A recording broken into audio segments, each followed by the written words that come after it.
everyone. It has been a week. It's been a dadgum week.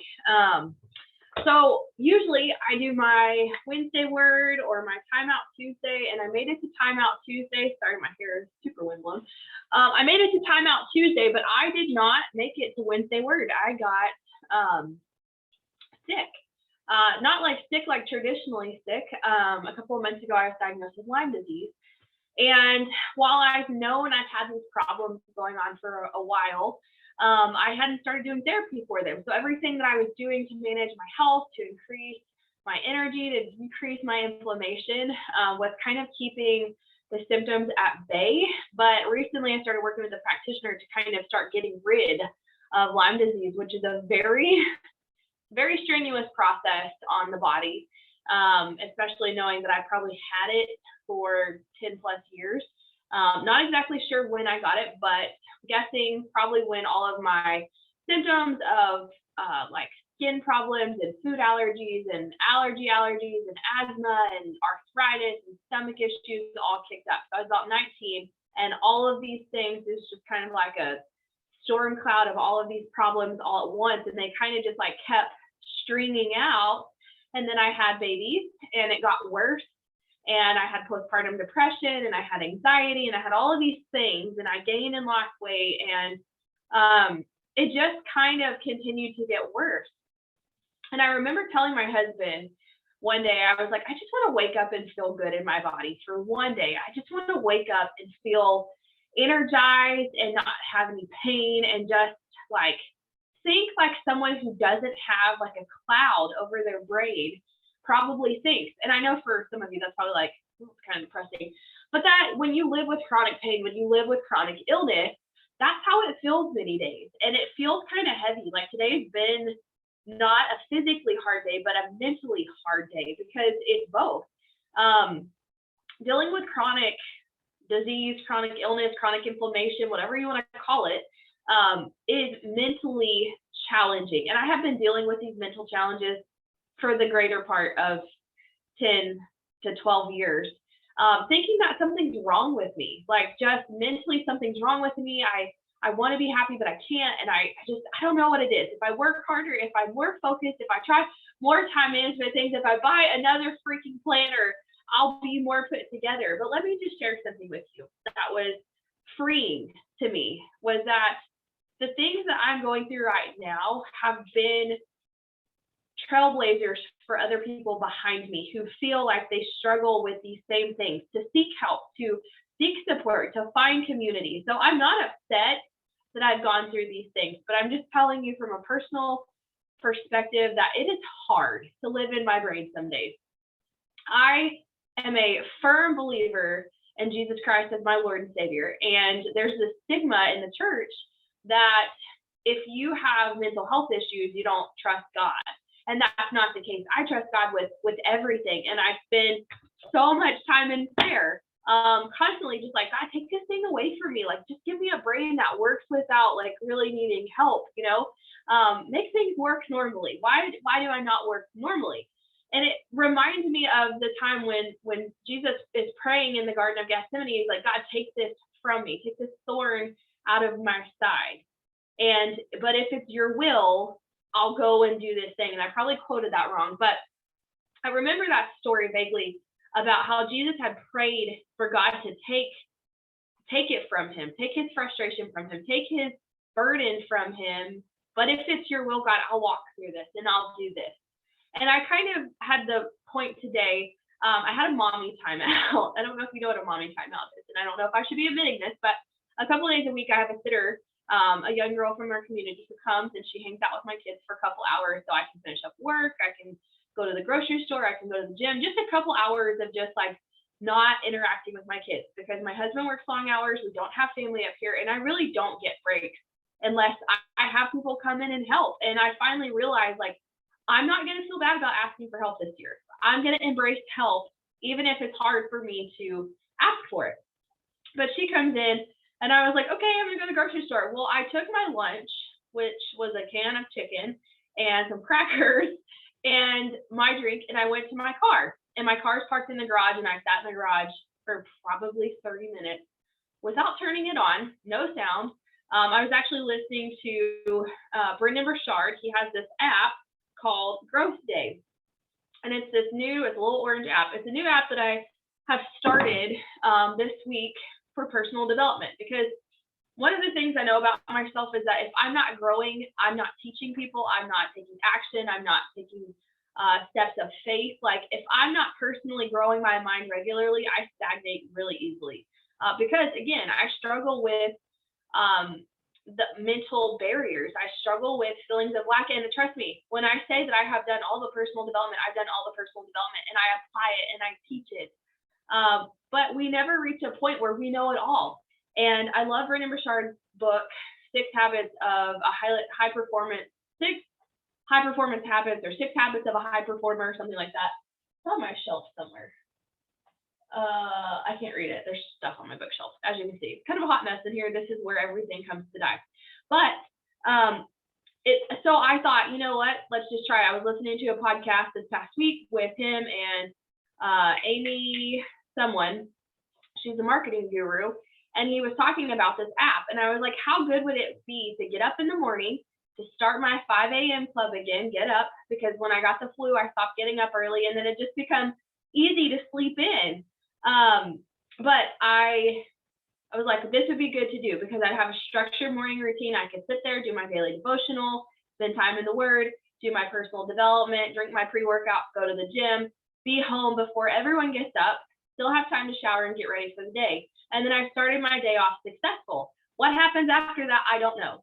But today he was talking about his personal story. And he was talking about a couple of years ago, he was in an ATV accident, and he had a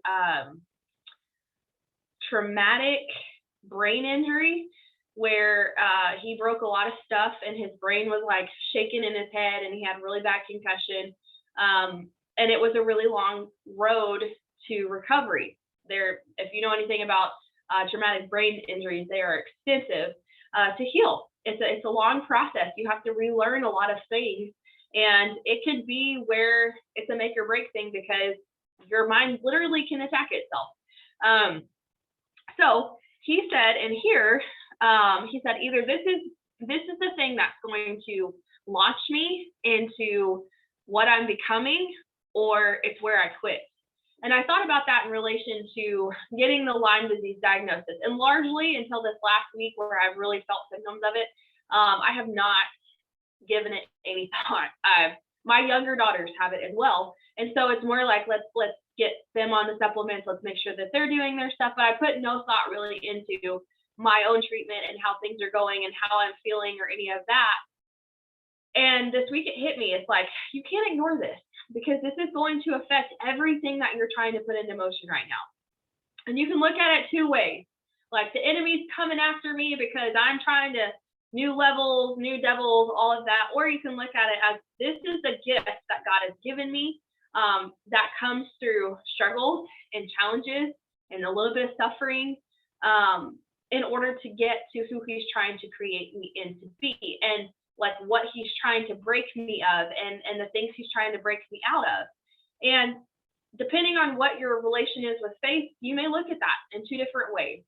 I'm someone who will choose to believe that this is going to be something that's going to be challenging, and it's something that's going to be frustrating at days. Like today has been very frustrating, because it has been hard to put one foot in front of the other.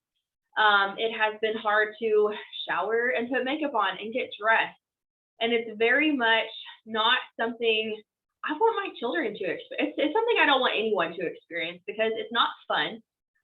But the fact that I am receiving treatment that is actually making a difference, and I'm starting to feel the effects of that, even though they're not fun, I'm so grateful. And I had to take a moment, a mommy time out, just to pull myself back to a place of gratitude, and to get out of the thoughts of, oh, you're struggling, and oh, it's hard, and oh, you're so tired. And I am tired. That's one of the things that I'm dealing with right now, is my heart function is not as great as it needs to be. And I'm having palpitations, and I'm having, high heart rates, and which means that my heart is working overtime, and it's making me tired. along with some other things that are happening. And it's like, okay, what is the game plan for moving forward? We're doing treatment. That's a positive thing. Every day, I'm going to try to get up and move my body intentionally if I can. Today, that looks like 30 minutes on the stationary bike because that's all I could do.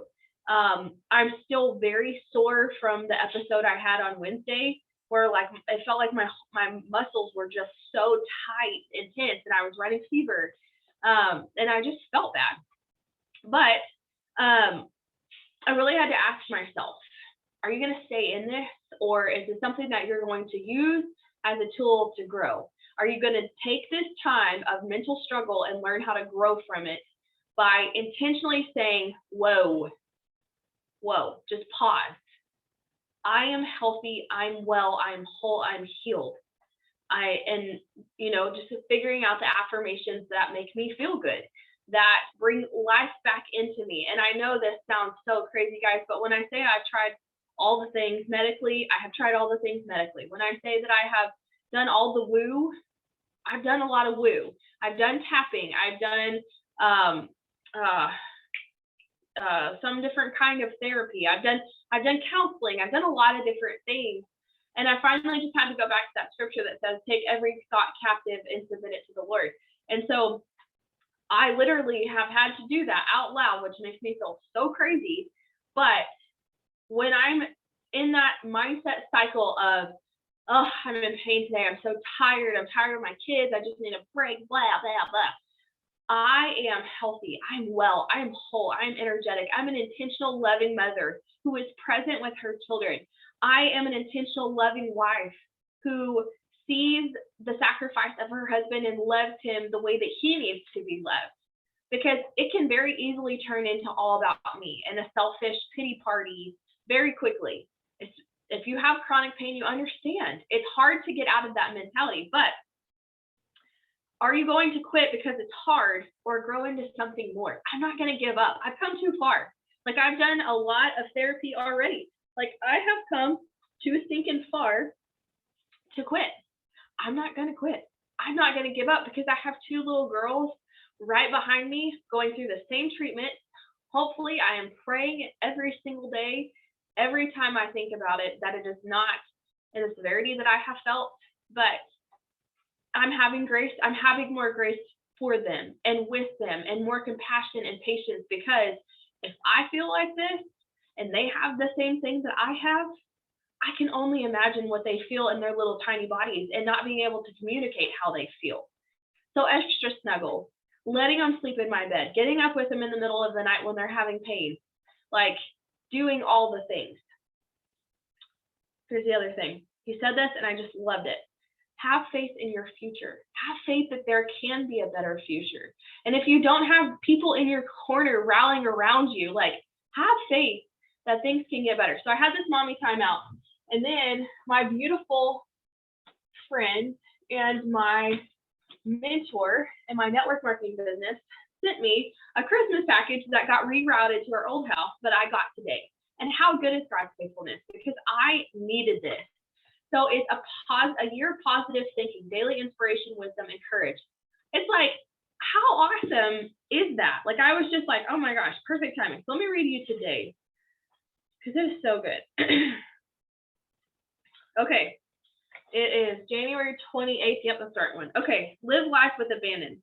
This one life is all you've got. So above all else, live it with unbridled abandon and open-hearted curiosity. Be brave. Allow creativity to be your guide. Live as if no one else were watching.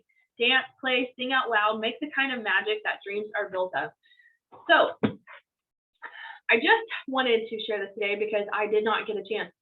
I think I did them, but I don't think I saved them. I don't really know what was going on earlier this week. Decide that you must follow through. Decide that you must live your best life. Decide that you must pursue joy and pursue healing and pursue health and whatever that looks like for you. This challenge was given to me and I accept the challenge, and I will become better because of it. I will be able to speak life into other people who are going through this and bring light to the things that have served me, that have healed me, because I'm believing for complete healing. I'm believing that this is something that I will not struggle with anymore This is the year that I get completely healthy and I become whole in my body and I don't struggle with depression or anxiety or the things that are happening in my body where I am just like whole, healthy, and well. So remember that monsters fade away with more light. So as you start to bring light to the thing that feels dark, that feels heavy, that feels burdensome or overwhelming, don't find people to commiserate with you. Find people who bring light to you. Find people who encourage you. Pray for those people in your path. And if you don't know how to pray for them, message me. I will pray for those people for you because it makes a difference in how you're able to follow through and finish and run your race. And also remember that your purpose is not a destination. Whatever you feel like God's called you to, whatever you feel pulled to in this life, it's not a destination. It's a journey. You're meant to step by step by step. So stop looking so far in the future. I'm a vision casting queen, but bring it back to the present moment and take it day by day. Take it step by step because those things add up to that bigger vision. But if you're only focusing on that, you lose sight of what's right in front of you. And some days, like today, I just needed to be able to focus on one thing at a time. Get up, put your feet on the ground. Go downstairs, drink a glass of water, make coffee. Go back upstairs, brush your teeth. Go downstairs, read your devotional. Stretch, breathe, drink your cup of coffee, drink more water. Get on the bike, even though you don't want to. Listen to a podcast for 30 minutes. Challenge yourself to keep your heart rate kind of low, but just go. Get your kids settled for a snack. Go take a shower. Do your hair, put your makeup on, put real clothes on. You'll feel better. Those are my steps today. Make your bed. Pick up your bedroom. Wash a load of laundry. I have 2 loads of laundry sitting right here to fold after I'm done with this. But just take it one step at a time. I've accomplished those things now. My sitter was here. I went to the grocery store. I got some groceries. And now I'm back. And I went through my to-do list of what needed to be done. First thing on here was record this video, upload it to YouTube, send it out to my email list. Let them know what's going on. Check in with them. So I want you guys to know that I'm grateful for you following this journey. I hope that these videos inspire you. I hope they empower you. I hope that if you have questions, you will feel so free to ask them. I would love to answer them. I don't have a lot of knowledge. I'm still very much in the thick of learning, but also in the thick of motherhood and learning and business. And so what I'm learning is coming in small bits. But I'm happy to share what I'm learning. I'm happy to share the therapies that we've tried that have worked for me so far. And I'm an open book, but I'm a real person.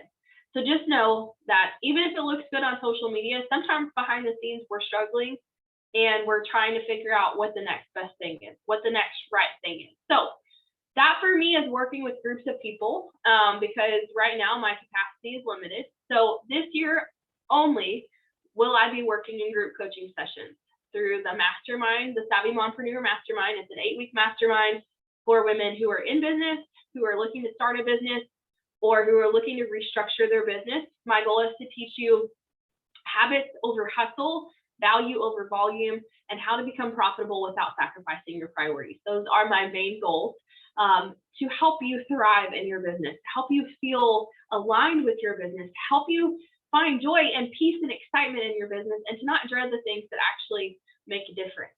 And so that kicks off February 7th. If you're interested in joining me, reply with Mastermind, and I would love to get you in there. The other thing is Isagenix. I've been doing Isagenix for 4 years. I'm about to celebrate my 4-year Isa anniversary, and I'm so grateful for all of the amazing things that have taken place, the people that have come into my life, the crazy trips that we've taken, just the fun that we've had. But this year I'm working specifically in groups. So if you are someone who is looking to start your Isagenix business, come in a group of 3. Find 3 like-minded women who are wanting to do this with you, who are curious about the opportunity. I will answer all your questions. I will provide all of the resources that I have, and I will help you launch this thing to be super successful. I've gone to the top of the company, and I know what it takes to get there. And it's focus, consistency, and the ability to get outside of yourself and just serve people. That's it. Quality products, backed by third-party studies and science and all the things. It's seriously a beautiful company to be aligned with. Our collagen elixir, which you can see over here, I'm not great at pointing. We have sold 40 million bottles since this thing hit the market last January. It's amazing. It's been published in all of the major beauty magazines. People are loving it. There's a new hair product coming out in March. It's the hair revival. It's supposed to help with hair regrowth. And so we're trying to get it into the hands of a lot of estheticians, hair salons, people who are serving people who have COVID hair loss, that's a real thing, to just serve their clients well, to increase their feelings of confidence, because that's what I love most about women in the beauty industry, is that they are there to help people feel beautiful in their skin and in their hair. So those are a couple of things, but I'm so grateful for you guys. Thank you for hanging out in my news or my email on my YouTube channel, however you found me. I'm excited for what's ahead, and I'm hopeful that this is going to be the year of breakthrough, and I believe that 100%. So love you guys. Have the most incredible weekend, and I'll see you back next week.